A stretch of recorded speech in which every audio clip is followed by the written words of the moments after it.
Into the Literacy Hour with Test Taking Solution and your host, Dr. Kentrell Liddell, MD, MBA. The purpose of this show is to help mitigate health disparities, improving literacy related to health, economics, and education. For all your professional development, professional management, and educational support services needs, contact Test Taking Solution, where we're igniting success. Located at 2104 Thousand Oaks Drive in Jackson, Mississippi. Literacy is knowledge and knowledge is power. Thank you for joining the Literacy Hour.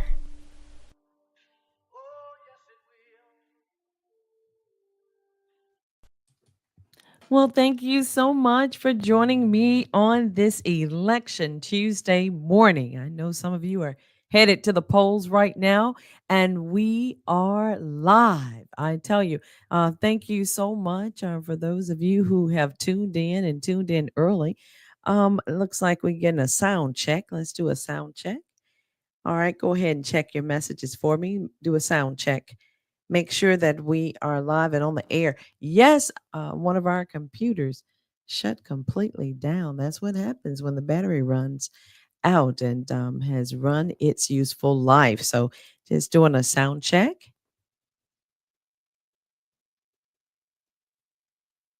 All right, go ahead and respond to my sound check. Thank you.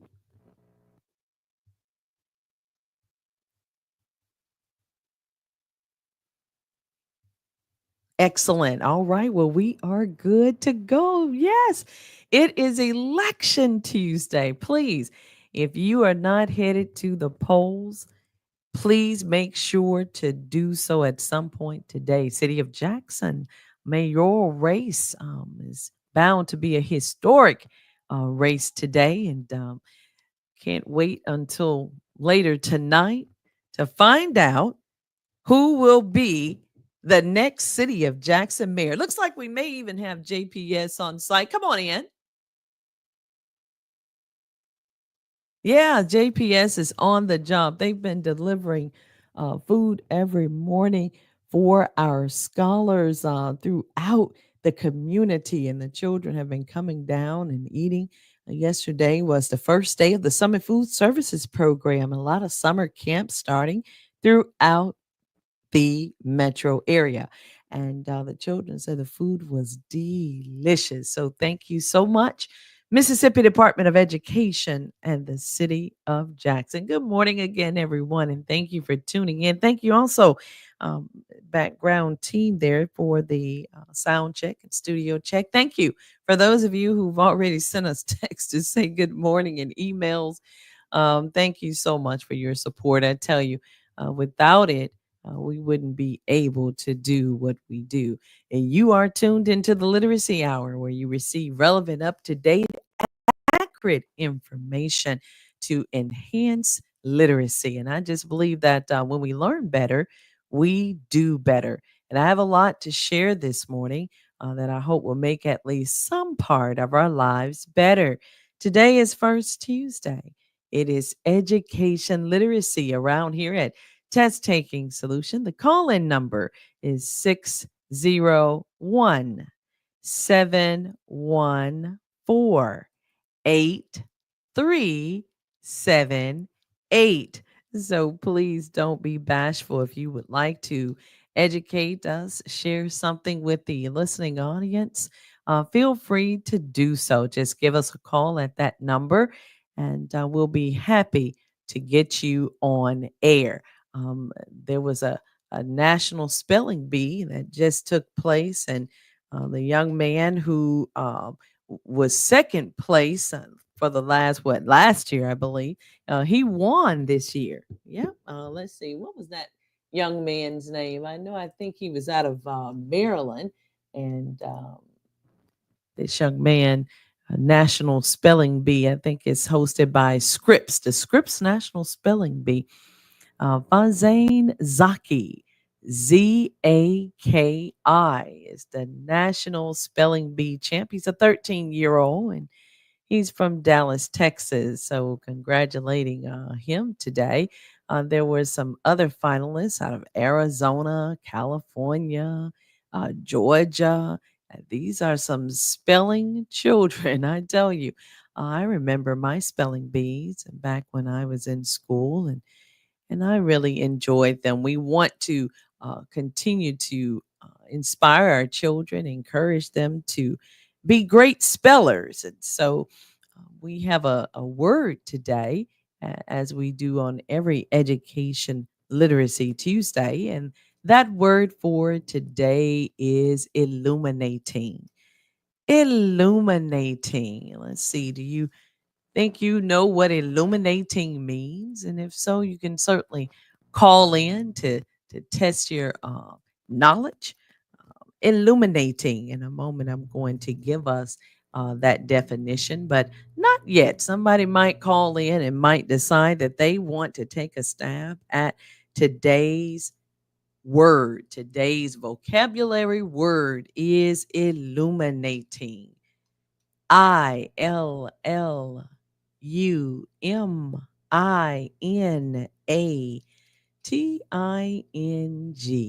Illuminating. Illuminating. Okay, I'll use it in a sentence. It's been a very illuminating discussion. It's been a very illuminating discussion. Again, thanks for tuning in to the Literacy Hour. And if you want to take a stab at telling us what the word illuminating means, feel free to call in. I see some of you. You know what? You texted to me. I want you to call it in. Share that with everybody else. Don't be shy. So, illuminating. Our after school program is going strong. I tell you, it's going to be right back in play come this fall. It ended May the 22nd, and I received some devastating news right after that. You know, that maybe the capacity of the program to serve more than 5 children, at least in the short term, is something that we'll have to consider because, um, just when we were about to finalize our July signature summer academic enrichment program decision that takes place in July. It costs about $20,000 to administer a safe top rate summer academic enrichment program, including staff salaries, field trips, van rentals, admission fees to the various events and places that we visit, license fees for software at office, and school supplies that we use. This will be our third annual Summer Academic Enrichment Program held in conjunction with our third annual Summer Food Services Program that we host in collaboration with the Jackson Public School District. Mr. Alvin Etney and his team, I tell you, Mr. Henry is our food deliverer, and boy, he does a wonderful job already. Just a great team. Everybody working together to make sure that the children throughout the community are fed nutritious meals for breakfast and lunch across the summer months. Now, you know, I told you all school starts earlier than it usually does this year. It's going to start July the 28th. I believe it is. No, 29th. Let's see. What is that July day? It's going to start late July, the last Monday in July. I'll get that date for you in a moment. But the last Monday in July, not in August. Yeah. So the children will be going back to school earlier. Anyway, we actually began the Summer Food Services program sooner than we do the Summer Academic Enrichment Program. And that's because the children get out of school here at the end of May. And so we like to start that Summer Food Services program in June so they don't miss a beat. We want our children to be well fed. But it's a very big job. Yeah. Like I told you, Mr. Henry, them, they just came in a moment ago while we were here yet on the air.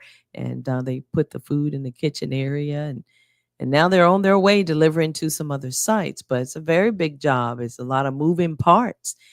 And that's why we need volunteers. Perhaps you're retired and sitting at home wishing you had something to do. Well, if you enjoy children, you should consider volunteering during our summer academic enrichment program and or possibly just with the summer food services program. We'll train you, we'll show you just what is required. Call our office today if you can serve as a chaperone or a meal server or outside monitor.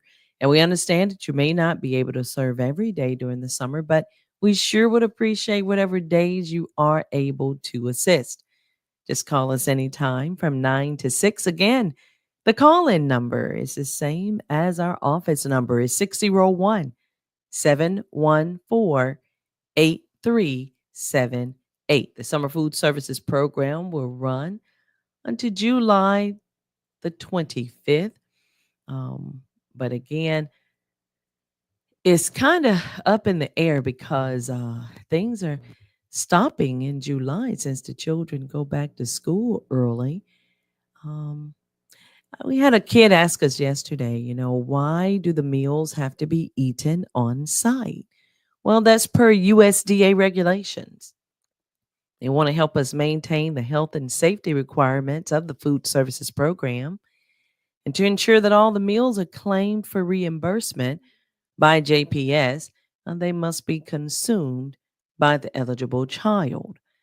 If allowed by the sponsor, JPS, um, in years past, they would allow you to take a fruit or vegetable or grain off site, but not anymore. You have to consume the entire meal on site. Man, we sure had hopes of expanding our after school program and summer food services program to our new site at 523 West Main Street here in Jackson, Mississippi.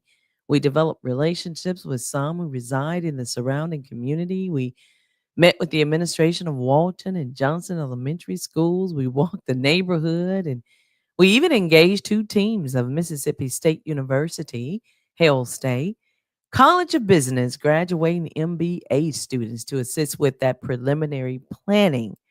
And they did an absolute bang up job. We're just so excited and happy that sooner rather than later, we will be opening up our Harvey site. We can't wait. We have some great plans for that place, and it does include expanding our already successful after school program. Successful because our children do well. They grow immensely, they develop well, they go back to school um, performing well academically, but they're also respectful children. The children don't get suspended. Um, and I would like to think that that's because they hang around Test Taking Solution. All right. They get a chance to visit with our very professional tutors and staff. And we just can't say enough about them and their parents. I can't stop talking about this third grade reading gate test.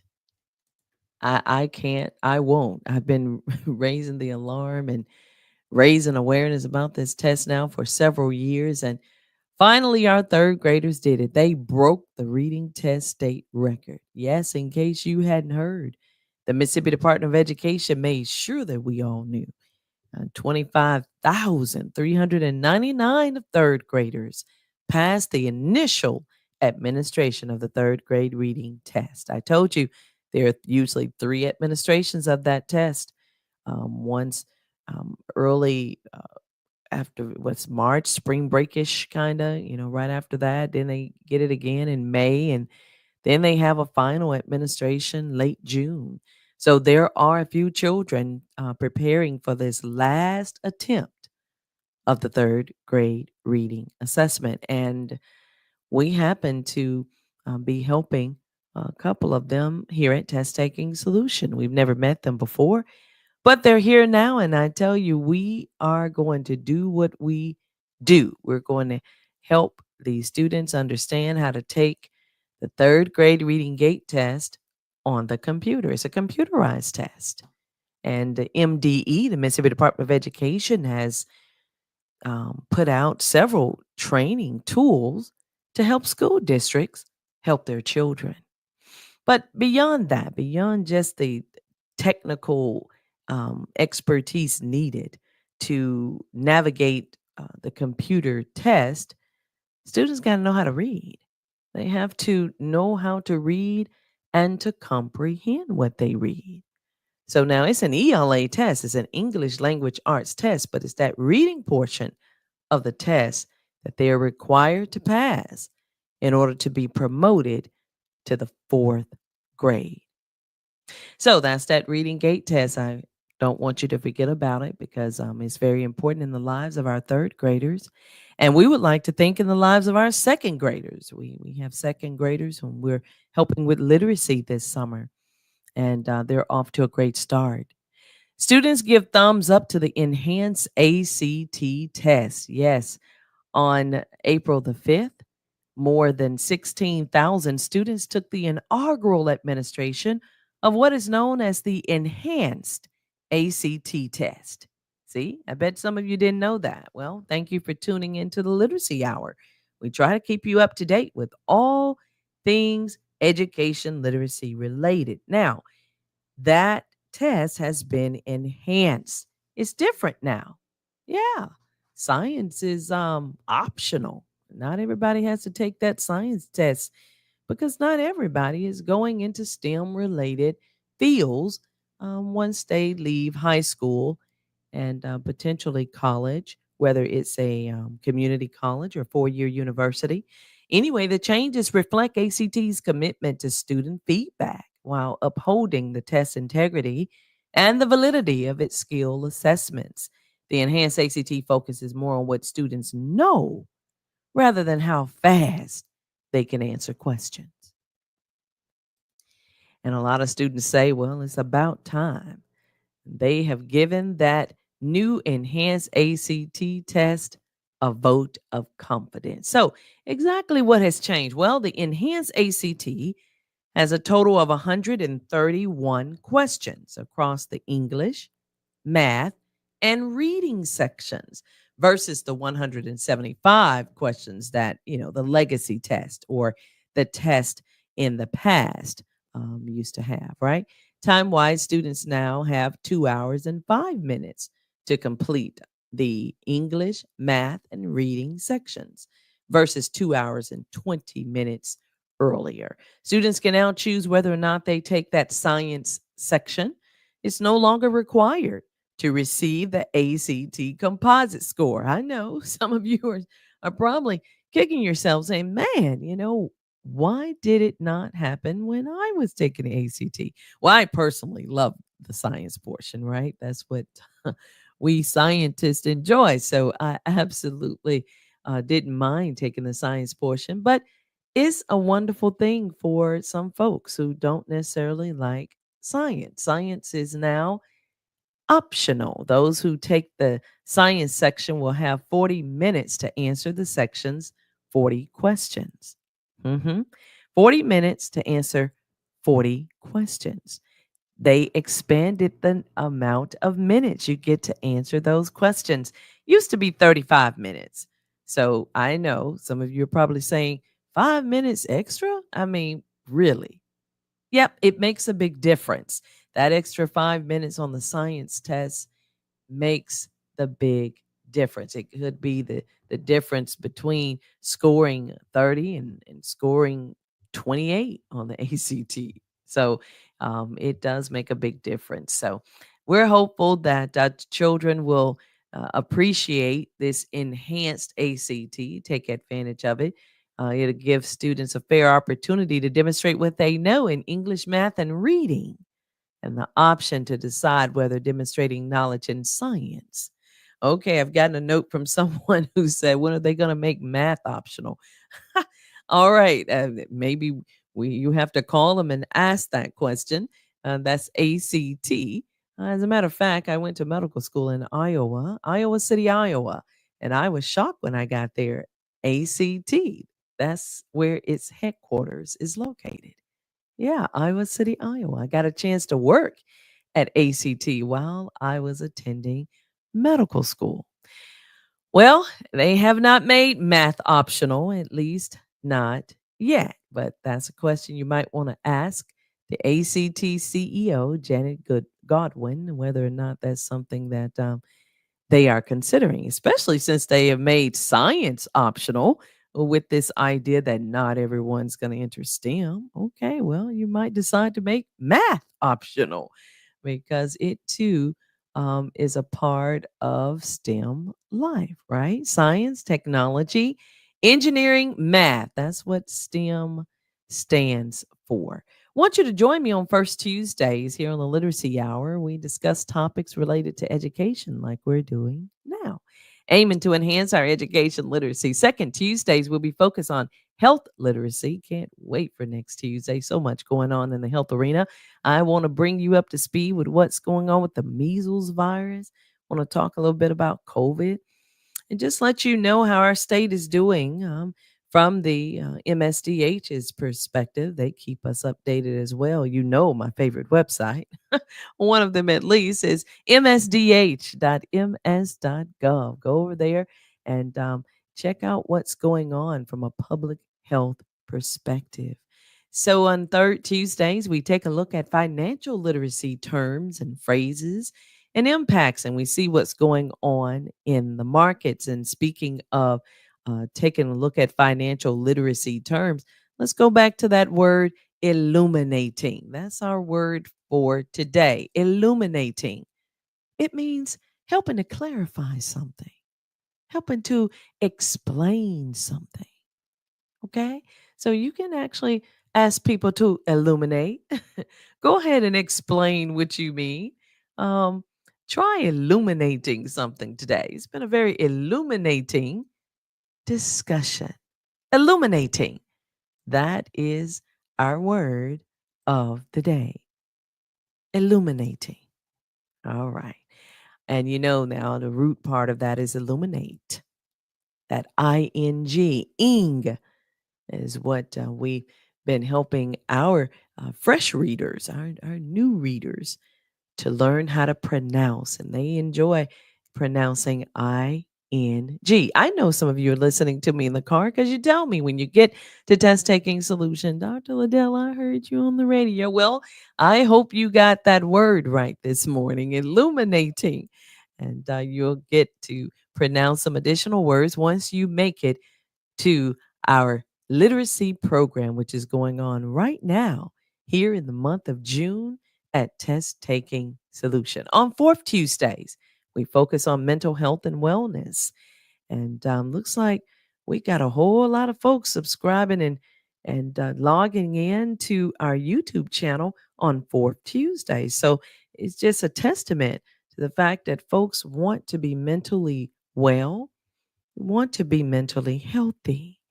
And I'm just grateful that there are some things, obviously, that we're sharing on Fourth Tuesdays that you're finding very helpful. So keep on logging in, subscribe to our social media. We do have Facebook, we have Instagram. We haven't gotten on X yet, but maybe one day. I told you, listen, a lot of moving parts. This mission, it has become a movement. Our mission to enhance literacy, man, folks are learning how to read all over the place, and not just read, but to comprehend. And when we're better informed, we can make better informed decisions, right? Fifth Tuesdays, we focus on technology literacy and all things tech in an effort to not be left behind during this artificial intelligence, electric vehicle making, commercial flights to space era. We're not going to be left behind. If you'd like to become an underwriter or be a guest on the show, just call us and let us know 601-714-8378. And we'll be happy to entertain what it is that you're talking about. Otherwise, we have a lot of entertainment of our own, a lot of events going on. You can check out our event calendar at our website, www.ttsfoundation.org. I was in some talks with Wayside Church of Deliverance the other day, Pastor Bishop Laird, and we were thinking about partnering to do something amazing for Juneteenth. June 19th is coming up, so stay tuned to our social media and our website pages. I know that you will have a lot of activities from which to choose, but if you've ever been to a test taking solution activity, particularly when we do community events. And you know that there's a lot of love, care, and compassion put into those events, and they usually turn out safe and really well. So June 19th is right around the corner, and we want you to be ready to celebrate. Some folks are still not quite sure the purpose of June 19th. And that kind of hurts my heart. June 19th. Juneteenth is now a federal holiday. It's a federal holiday. And it became a federal holiday in, let's see, this is 2025, about 4 years ago, 2021. It's a federal holiday. It's a banking holiday observed by the Federal Reserve. And what does that mean? That the banks are closed on Juneteenth. Juneteenth, everybody, is a federal holiday. Yes. And we're going to celebrate because um, it's Jubilee Day, it's Emancipation Day, Freedom Day, Black Independence Day. These are just some other terms that folks use to refer to Juneteenth. June 19th. And it's a federal holiday. Want you to remember that. Celebrated annually on June 19th. Why? It's commemorating the ending of slavery. That's where the word emancipation comes from. Freedom, ending of slavery in the United States. The holiday's name first used in the 1890s is a combination of the words June and 19th. So they call it Juneteenth, referring to June 19th, 1865. That's the day when Major General Gordon Granger ordered the final enforcement of the Emancipation Proclamation, officially called the Proclamation 95. It was a presidential executive order issued by the United States President Abraham Lincoln. It was issued, everybody, January the 1st, 1863. 1800s. Think about that for a moment. We're in 2025. I don't know anyone still alive today from 1863. Okay? 1863 was when that Emancipation Proclamation was signed into law during the American Civil War. That proclamation had the effect of changing the legal status of more than 3.5 million enslaved African Americans in the Confederate States. Yes, they switched from being enslaved to free. And what a welcome switch. And as soon as slaves escaped the control of their enslavers, either by fleeing to the Union lines or through the advancing of federal troops, they were permanently free. The Emancipation Proclamation played a significant part in the end of slavery in the United States. I'm so glad it ended. I can only imagine what enslavement of our forefathers was like. We learned a little bit about it when I was in school back in Noxubee County. Our teachers made sure that we knew about that horrible time in our country's history. And makes me, tear up to even think about it. Really sad to even understand, try to understand. We can never really understand what it was like, being shackled and having to work from sun up to sun can't and not making a penny for the work, not a penny. And man, it was long overdue time to end that. That was a horrible time. And you get to make a difference today, not quite as momentous as the Emancipation Proclamation, but it's pretty darn close, I would say. You get to select the next mayor of the city of Jackson, the capital city of the beautiful state of Mississippi. That's happening today. The polls are open. Get there if you can get there this morning. Get there this afternoon, this evening. Get there, get there, get there, and vote. Make sure you know where your polling precinct is located. But let's talk a little bit more, though, about this Juneteenth. Some people are sending me some messages here that they want to hear a little bit more about it. Listen, you're welcome to join in on the conversation. Please call in because I know I can't do it justice, not by myself. Juneteenth, that's a heavy. It has heavy history, you all. And you know, I wasn't here. I only heard about it and read a little bit about it and saw some movies. But now you know those movies can't capture the real intensity of what took place during slavery. Man, I saw Rosewood and I was done. Okay. I followed Dr. Martin Luther King's teachings and his speeches. I've listened to them all. I've watched the movies just as some of you have. And they were tear jerkers. So imagine being back there. In the Civil War period, slavery came to an end in various areas of the United States at different times. Yeah, everybody didn't transition to being free at the same time. Many enslaved Southerners escaped. They demanded wages, stopped working, took up arms against the Confederacy of slave states. In January 1865, Congress finally proposed the 13th Amendment to the United States Constitution. Yes, abolishing slavery. It's outlawed. You can't enslave anybody.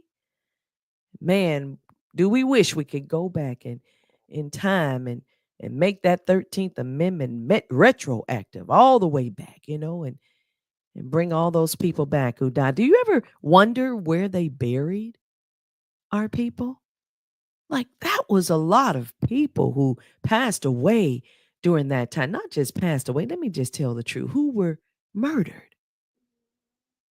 Where were they buried? If at all. And I know some folks don't think about it, and maybe it's a solemn thought, but I have to bring it up. We're in June. Yes, Father's Day is going to happen this month, and that's a wonderful holiday. Can't wait to celebrate our fathers. I told you how Belmont Baptist Church is going to do it up with the guest speaker being the Honorable Councilman Kenneth Stokes. And so Father's Day is going to be well celebrated. Well, there's another holiday in June, and that's Juneteenth. This morning on Education Literacy Tuesday, here on the Literacy Hour, we're going to learn a little bit of history. I mean, since some of it is not taught in our school systems. I don't understand that. Somebody call and make it make sense for me. Make it make sense. Why we want to try to hide parts of our very important history. I mean, it's one thing to try to bury the pain of it, but to bury the knowledge that it happened, it helped shape our country, helped shape who we are. Here it is. The Emancipation Proclamation went into effect in 1863, and it's not until 1865, 2 years later, that there is a 13th Amendment proposed to the United States Constitution. By June 1865, almost all enslaved people were freed by the victorious Union Army, or abolition laws in some of the remaining U.S. states. And when the National Abolishment was ratified in December, the remaining enslaved people who lived in Delaware and Kentucky, they were freed. A lot of celebrations date back to 1866, at first involving church-centered community gatherings in Texas. And then those celebrations spread across the South among newly freed African American slaves and their descendants, and became more commercialized in 1920s and 1930s. The civil rights movement came about in the 1960s. Doesn't seem that long ago, does it? These celebrations were often eclipsed by the nonviolent determination to achieve civil rights. But every now and then, there were some acts of violence. And I know that we will never forget.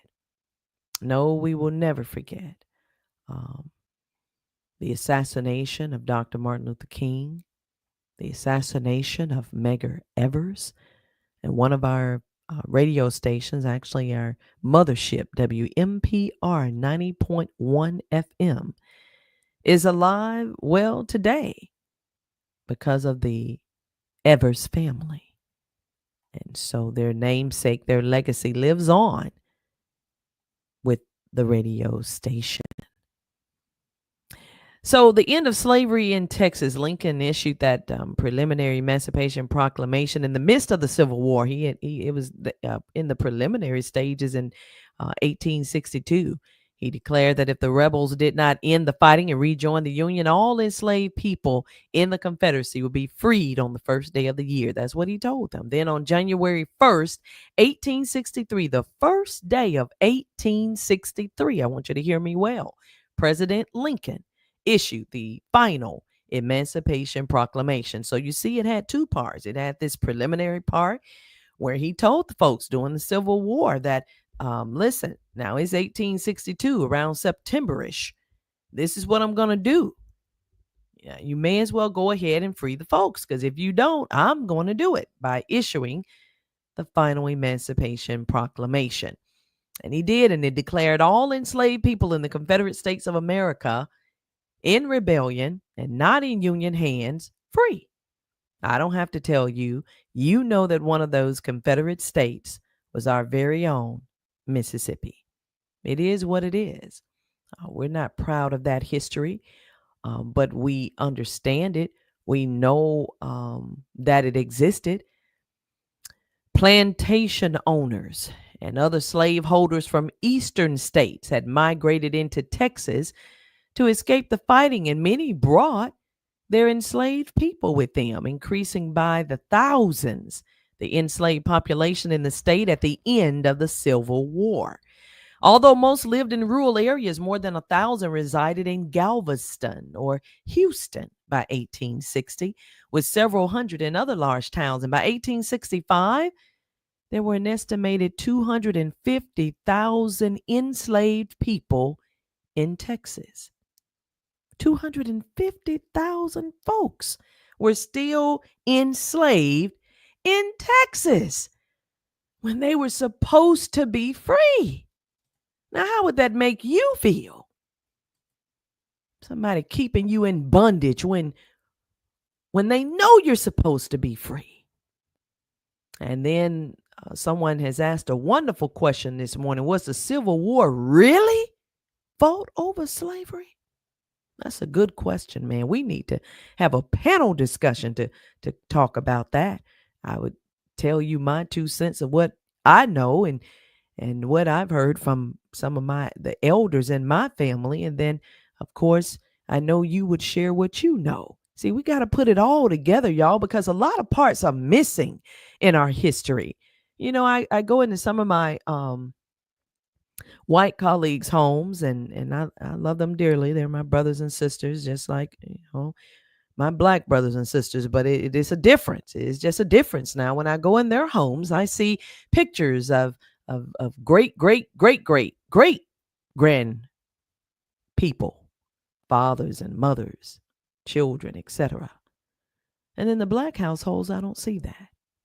You won't see that in my household. Why?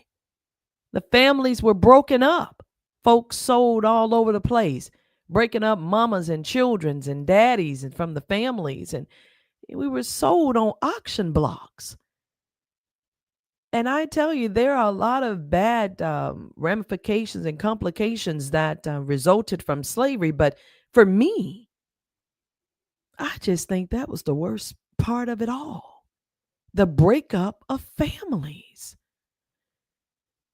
And then I watched the news today, and I can't help but think, and I don't know if you've thought what I'm about to share, but I see folks in Gaza and all these other places. I don't have an opinion one way or the other, but I got something to say about families.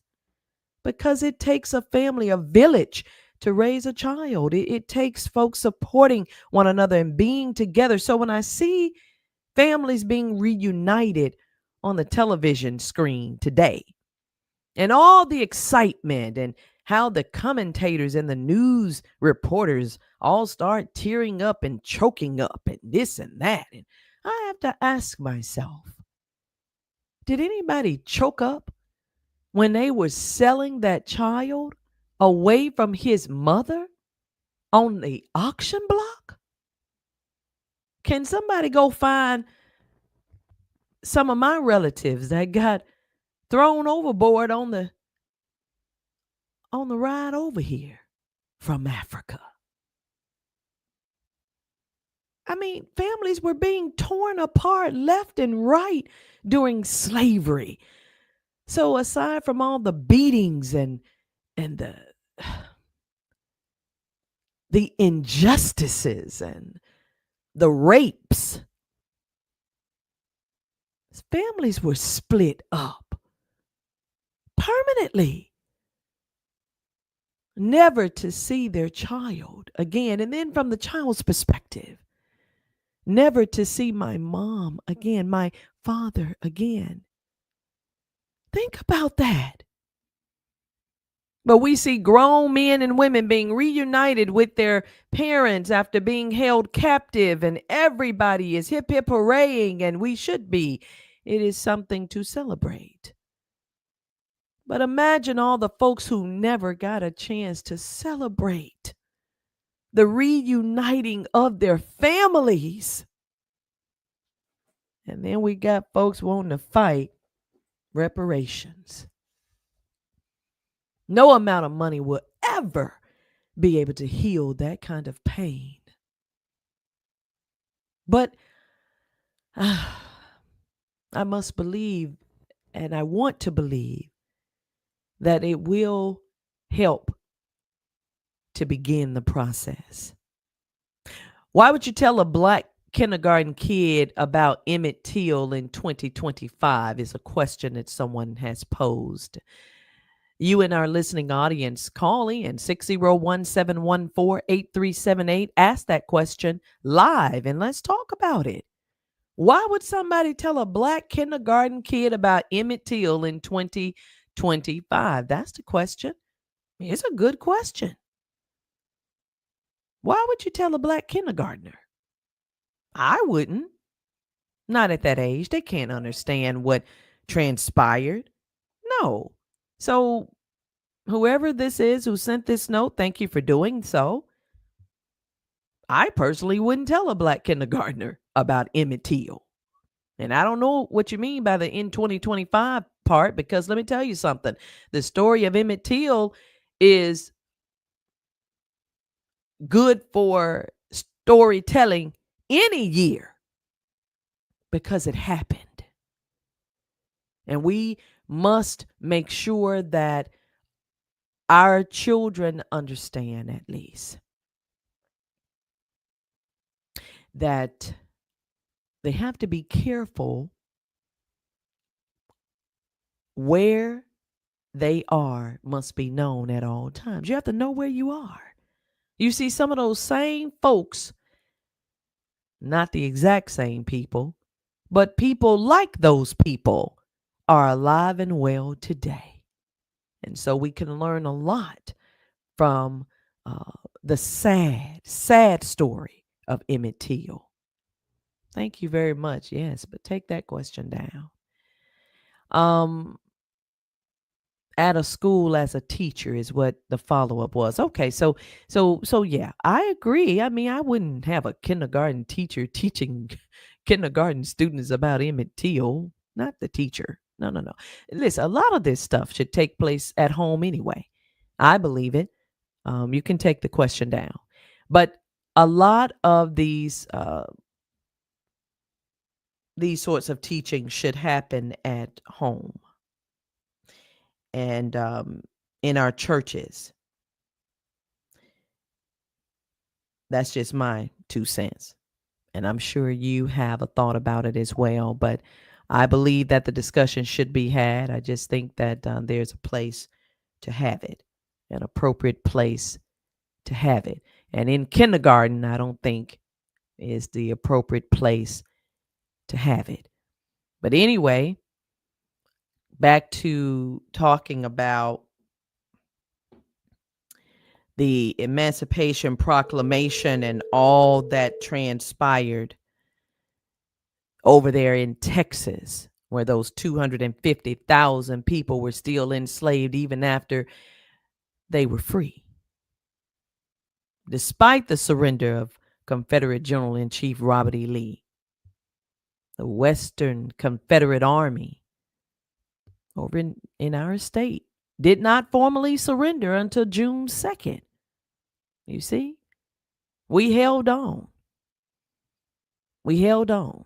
And the people of Texas were informed about that proclamation having been signed. And they still didn't do the right thing. They wanted to keep those people working in the fields for free.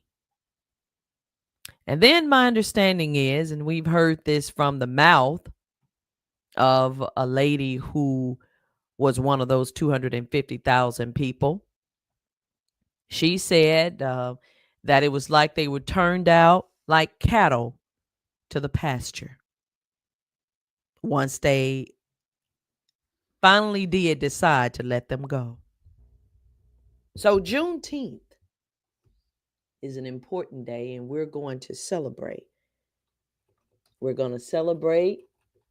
We're going to remember how those people must have felt. We're going to look forward to a brighter day. We're going to talk about how important it is to get a great education, how important it is that we continue to enhance literacy and make sure that our children and all Mississippians can read. Want to make sure that we all can read and have an opportunity to learn how to. The Jackson Public School District, again, I bragged on them when I came on the air this morning because they're showing up and showing out where the summer food services program is concerned. And I'm so grateful. But they're switching to a modified school schedule for the next school year. Fall break for them will be longer from October 6th to October the 10th instead of starting in August. The first day of school will be Monday, July the 28th. I told you I was going to get that date for you, July 28th. And so I know that date is cutting into a lot of summer programs. Now, JPS, nobody asked us about it.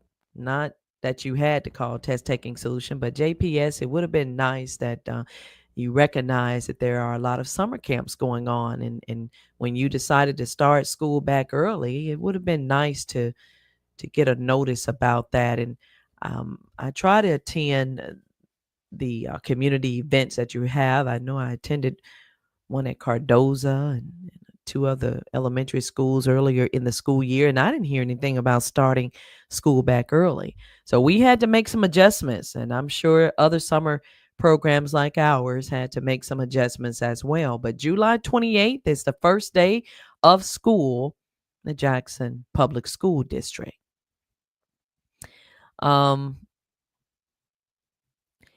We're still praying about that summer academic enrichment program, man. It is a hallmark, and the children are begging us to have it. They're asking about Math Mondays already, and they want it today to be a field trip Tuesday. They asked me yesterday, Dr. Liddell, we're going on a field trip tomorrow? No, sweetheart, we're not. This is June. The summer academic enrichment program doesn't start until July, and we still have to get funding in place and hope that things will all fall together. I'm trusting that it will.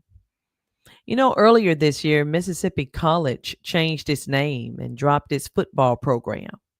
The college in the Jackson suburb of Clinton has now become Mississippi Christian University, and they start and you know, that's what it is on paper or in their board meetings and stuff right now. But it's going to be official with this bicentennial in 2026. It said in an announcement that they made They're going to emphasize this Mississippi Christian University. The new name is going to emphasize the school's status as a comprehensive university, and they'll keep the MC logo. They're going to keep their identity.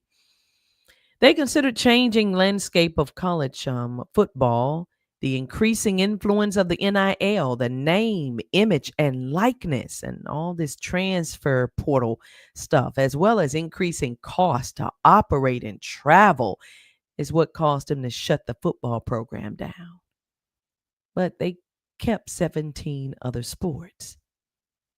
So you have to wonder, and they know their finances better than we do. I mean, they had to make some hard choices. I don't think they really enjoyed shutting down the football program, but it is what it is, you all. It takes money to run um, a top class football program, and then on top of that, with the name, image, and likeness coming into play, I mean, I like it. I'm glad the students are finally getting recognized and paid for their work, because that's what they're doing. They're working for these universities. They are raising awareness about these universities and the programs that they offer. Every time these children hit the gridiron, they have the potential to get hurt, to suffer permanent injuries. And so name, image, and likeness is long overdue. But I do have to ask, when is it coming for the band? When is it coming for the cheerleaders? When is it coming? When is it going to be just? Okay. It's just for the football team? Really? Come on now. And I don't know of a band quite like that Sonic Boom of the South. That JSU, do they have NIL, name, image, and likeness? All those members? I see some of their pictures plastered on different things. Are we paying them? They have the potential to get. I was a drum major. I know how grueling it can be, walking for miles and miles at a time while playing the instrument, walking backwards, by the way, while directing the band. Hey, there are some potential injuries that can occur. Not life-threatening, but potentially. I have known of a few people to fall out from hypertrophic cardiomyopathies and other cardiac diseases that had gone undiagnosed. But for now, NIL is just with the football. I don't know. Has it spread to basketball yet? College basketball, that is. If you know the answer, let me know.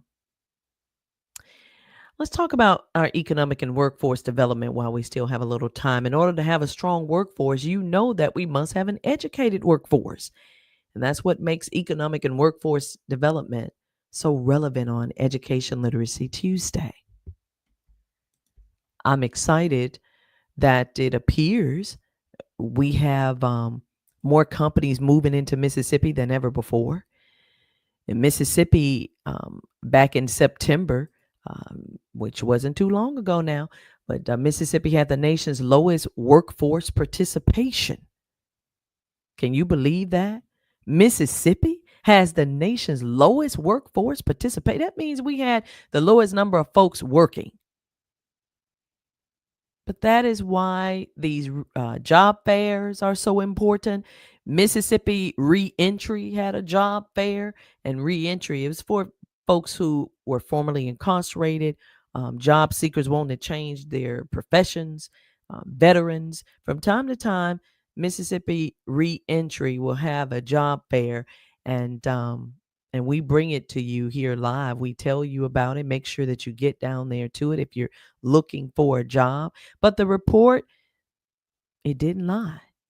That report was put out by nonprofit Empower Mississippi. It found that the state's labor force participation rate, the participation of working age people who have jobs or are looking for jobs, was 53.9%. And that's despite record economic growth in our state. Somebody make it make sense. Let me help you. Some of these jobs can't be filled by the people because the people are not prepared to fill the jobs. We need some more education, some more upskilling, reskilling. We need more workforce development programs.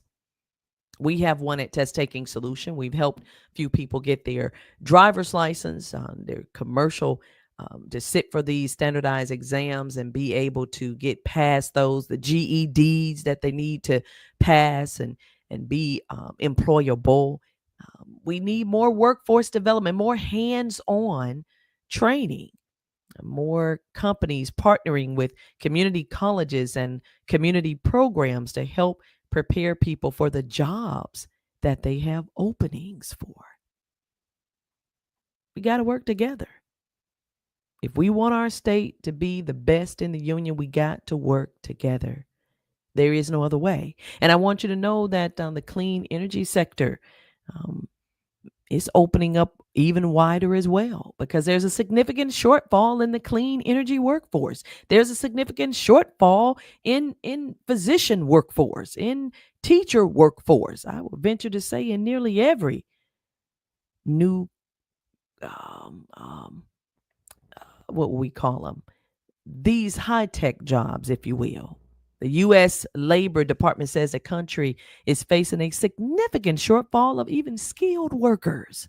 Many companies are no longer looking for the white collars and the blue collar. They want new collar, folks who have some technical skills and soft skills, social and emotional intelligence. So it's time to open up those non-traditional education paths. Stop making things so hard for community organizations to who are run by very well-educated and trained folks to help get some of our people upskilled and better trained to take on some of these jobs. That's all that I have for you today. I want you to go out and vote if you haven't already. And I want you to have a great rest of your day. We've got to do better as a state. I know we can do better, because when we learn better, we ought to want to do better.